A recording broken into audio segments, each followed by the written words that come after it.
Okay, time for another what I call, I just call it landmark moments in this long 7-year journey I've been doing with putting this car together. So there's been a few: the motor starting for the first time, separating the body from the frame for the first time, putting the body back on the frame, and so on. Of course, picking up at the paint shop after that was done. There's been a few along the way, and there are little hurdles that I reach and keep me motivated and excited and pushing along towards completion here. So today was a landmark moment. Starting my car for the first time in 7 years with a key. This car has been started with this key for like 7 years. Oh my God. So anyway,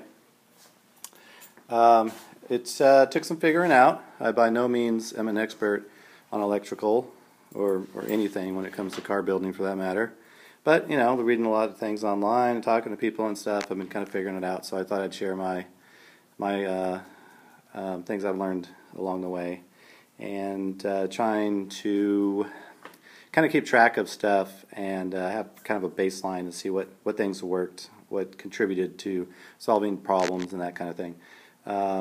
Just getting electrical back together is one thing, but along the way, fixing stuff like what a lot of guys probably are familiar with, GM owners anyway, is hot start issues when the car is all warm and heated up, and you got exhaust manifolds and headers and that sort of thing nearby the starter.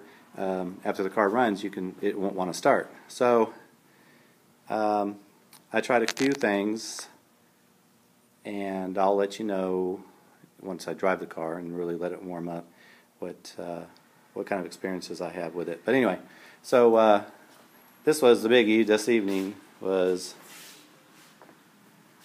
I don't know how well the light is, but putting a key in and it's starting. Yay! It starts with a key. Obviously, I still have to put the rest of the dash in, but ignition switch works. So in hooking up the ignition switch and wiring things, I did what a lot of you know as far as hopefully one of the fixes for hot starting issue, or at least to help, is a remote relay. They call them remote solenoids, but really it's just a relay. The solenoid is still on the starter, but with a remote solenoid or remote relay, it's supposed to send a little bit more juice down there to the starter and help. So far, I think it kind of helps. One thing I like about it is another place to tap into a 12-volt power source, and also it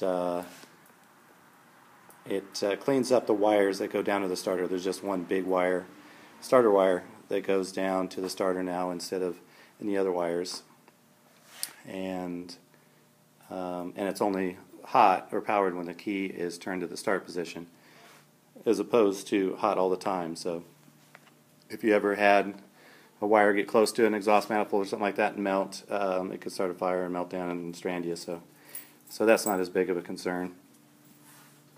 What I learned along the way is a bit about the ignition circuit.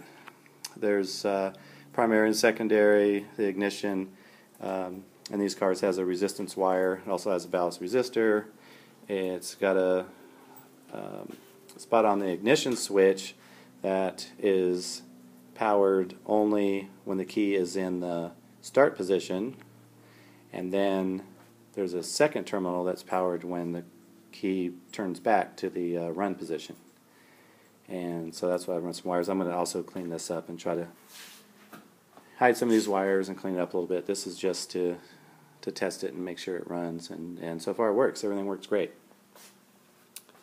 Solved a couple of wires that, I don't know, through the years someone bypassed or were missing or not connected any longer. So I want solid connections that's going to be reliable for every day or use, and not get stranded or have any issues. So I just want to document this and say yay, the car starts. I'll put the dash together like in the next couple days and really start looking like a complete car again. And yeah, hopefully the hot start issue. I guess the only other thing I would do next is wrap the starter with a heat insulator pad to keep it from the starter getting hot and expanding and dragging on when you try to start. So that's it for now. Check in soon.